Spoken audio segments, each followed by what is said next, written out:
Well, it's the second day of the Missouri season. Me and my cousin Brandon here got a nice tom this morning here on my my family farm. It's a good day, a good way to start the Missouri season for sure.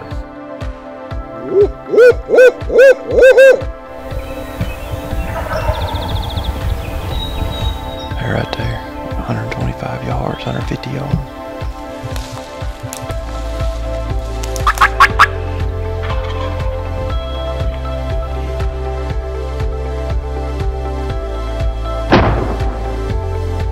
Been a blast, man. I love coming up here to the Midwest. These big old birds and they gobble good. And well, congratulations, man. Appreciate you, man. Thank you. Yep, that's a great hunt right there. No doubt.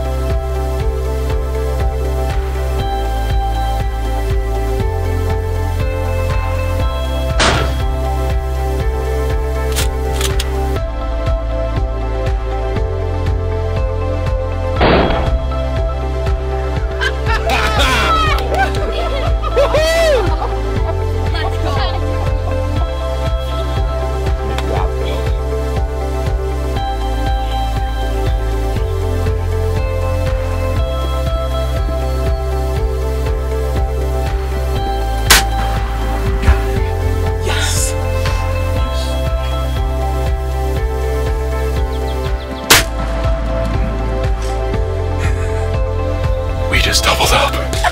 I got one with my 12 gauge black powder muzzleloader. My wife just got her first bird with her 20 gauge, and we're tagged out for right now. It was awesome.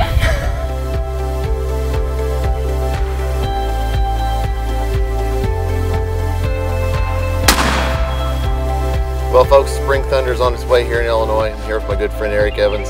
It's his first turkey hunt, and we had birds all around us.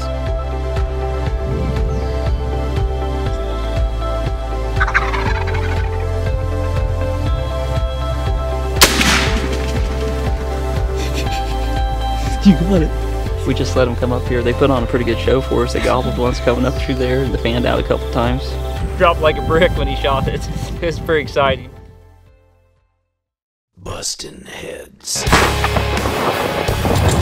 Spring Thunder is brought to you by Realtree, Woodhaven Custom Calls, Huntera, Federal Premium Ammunition, Bog Pod, the National Wild Turkey Federation, and Cabela's.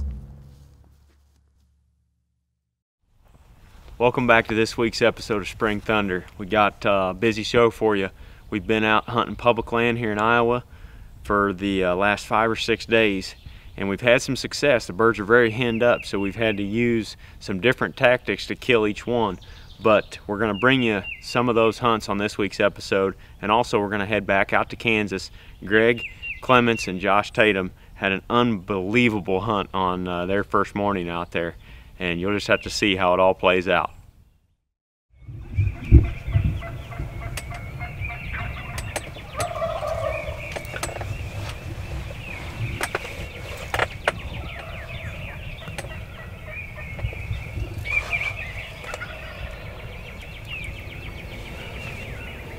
It's our first morning here in Kansas, and I'm going to have to keep it short. As you can see, the birds have just pitched down out into the field. I think there's at least 2 or 3 toms in the group, a bunch of jakes and some hens. We're definitely in the birds. Now it's just a matter if we can get them to peel away from the hens and come into the decoys, but Josh has been scouting this property. He said they've been hanging out here throughout the entire day. So I think if we sit it out long enough, there's a good chance we're going to get something to come in. Man, there's just birds everywhere. Cool thing is they pitched down across the river here, right out into the field where Josh thought they would. So, exciting start to the morning here.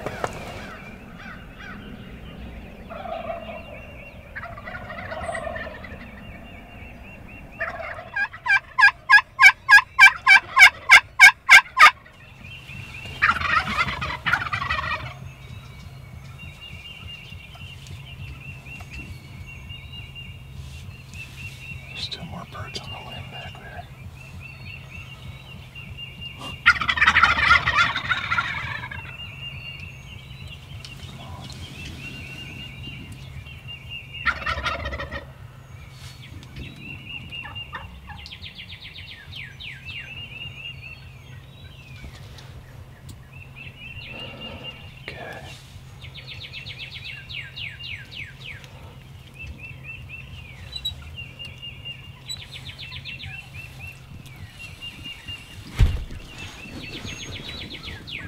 Which one are you on? Tell me when you're good.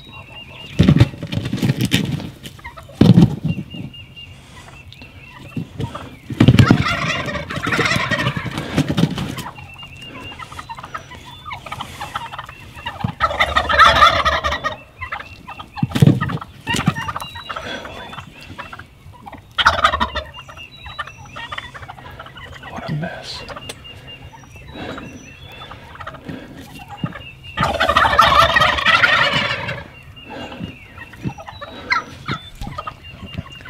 As soon as I can get a clear shot.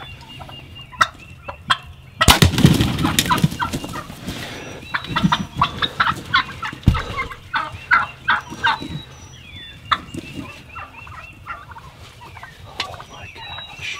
Oh my gosh, Josh. I didn't think we could top last year, but I think we just Oh my gosh, that's insane. I think there's a thing in there. I think these other ones will end up coming in at some point.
It just went down.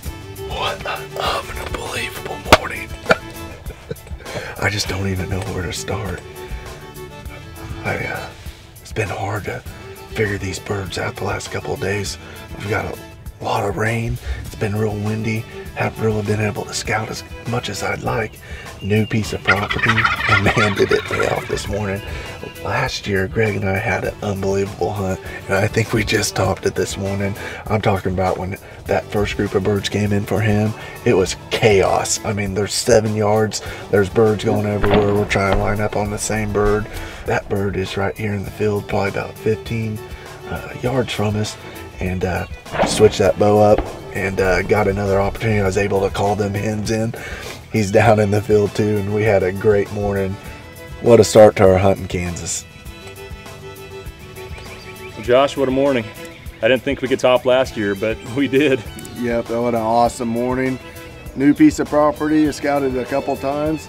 So obviously the birds want to be here. What else is around here that's making them focus in on this? Yeah, on besides it being a secluded field, the other nice thing about it is actually it's bean stubble from last year, and the fields that surround it are actually wheat field, which a wheat field's really not too bad, but this year has been a really warm and wet spring. The wheat's already almost, almost 1.5 feet tall. That doesn't mean that these birds aren't going to go in that. that just doesn't mean they're going to hang out in it very long. You know, that's not going to be the place they're going to strut. So especially on a dewy morning like this, they probably don't like getting just completely soaked. And then the other thing is, then you got on the other side of that, you got tilled up fields. So they've just been freshly tilled up. When it rains like this, it gets really muddy, and they don't like that as well. So I mean, this just sets up, you know, perfect this year for having the best luck and having the most birds on this certain field and property. So perfect. Brand new farm. It's been a wet year, so these bean stubble fields, and especially this one, sits up high, or at least this end of the field is up higher, and that's where the birds have been spending their time.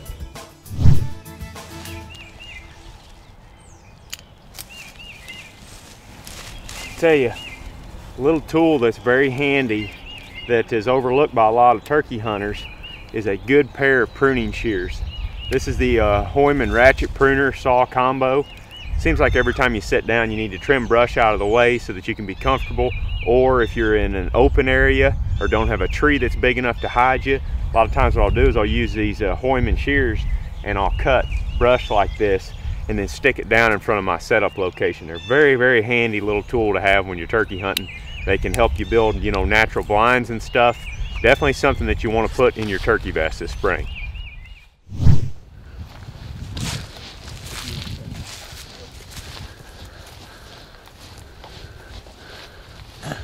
It's the first day of the second shotgun season, and John just spotted 2 strutters down here at the bottom of this field.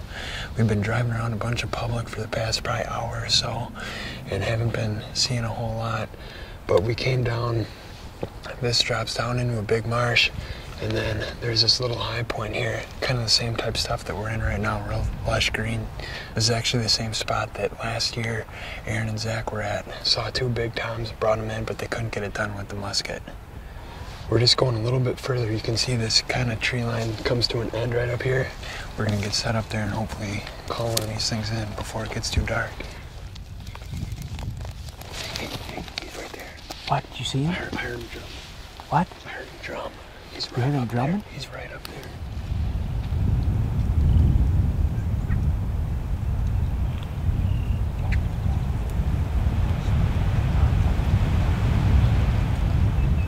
Yeah, that's good.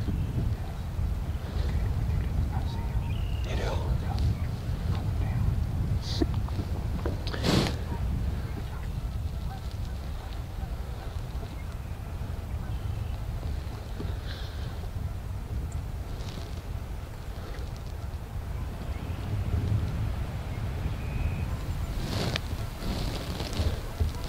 Can you see him there? Yeah. How far are they? 35, 40. No, they're coming this way. They're paralleling us. We gotta move. We're gonna try and sneak through the hedgerow.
Oh,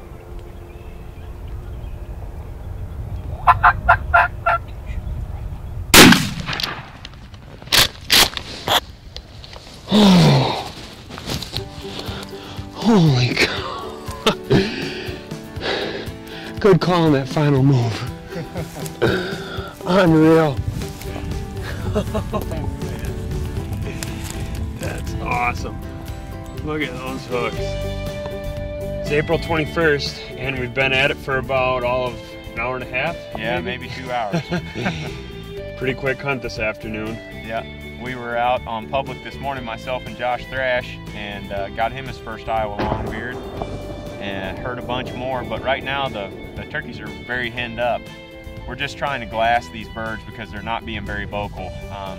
You might have heard in the video there that I got them to gobble at me a few times. Yep. But that was because we were in that bubble that we talk about all the time. And the most interesting part of this hunt, I think, is I am 90% sure this is one of the same 2 toms that Zach Fehrenbaugh and I almost killed in here last year. It was my first day hunting with a muzzleloader in Iowa, and we spotted these toms in this field. We actually came down here to the end of the field, and about 11:30 that morning we called them up, and I had them at about 7 or 8 yards, but I couldn't quite get a shot at them, clear shot with the muzzleloader, because I can't shoot through brush or anything with that thing. So they were right there. They saw Zach in the camera, turned around and left. But what I noticed at the time was these 2 birds were the dominant turkeys in this field, but that they were really small. That they were only like, 17, 18 pounds. And does that come from breeding a lot? Most of the time, yes, but this could be genetic, because Eric's killed this turkey, and I noticed even in the footage that they were kind of small. He's got tiny feet. He's got long spurs. He's got long, sharp spurs. They're probably 1.1 inches long, but they're very skinny too. Yeah. You notice that? Yep. And how skinny and spindly they are? I'm just almost positive this is the same 2 toms. Yeah. They were in here last year on this field, and they were here every single day of the season last year, tending hens. Eric heard that spitting and drumming, and it enabled us to set up ahead of them. And then once we got them at 50, 60 yards, I actually directed that calling away from those birds. Right. And that's when they answered. Yep. Because they thought one of their hens was leaving their harem, and that pulled them right up the hill to us, where you could get a shot at them. Yep, they didn't want to leave those other hens, but they were curious enough to make sure that one wasn't getting away on them. Yep. That's a beautiful bird, man. That's awesome. Awesome. Not bad for an hour and a half of hunting. That's the 3rd bird we've got today. 2nd one on public land. So it's a good start to the season here in Iowa. That's awesome. We've been out hunting for a while this morning and haven't had any luck. We got close to a bird a while ago.